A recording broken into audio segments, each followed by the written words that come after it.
प्रभो मंगलमय महाप्रभु ठाकुरे हे बाबा धवलेश्वराय बालालिंग महाप्रभु दीपम यदि परम ब्रह्म दीपम यदि जनार्दन दीपाहरत मे पाप पूजा दीप नमस्तुते अहे धवलेश्वराय बालालिंग महाप्रभु संसार सुखी रखंतु।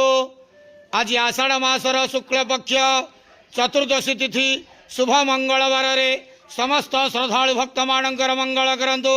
समस्त श्रद्धालु भक्त मान को स्त्रीपद करंतु। मनस्कामना पूर्ण करंतु। कर्म क्षेत्र उन्नति करंतु। ग्रहरिष्ट खंडन करंतु। जगतर मंगल करंतु। विश्वर कल्याण करंतु। आपणकर नाम प्रकाश करंतु। सेवकर डाक श्रवण करंतु। समस्त गुआवसा भक्त मानकर मनस्कामना पूर्ण करंतु।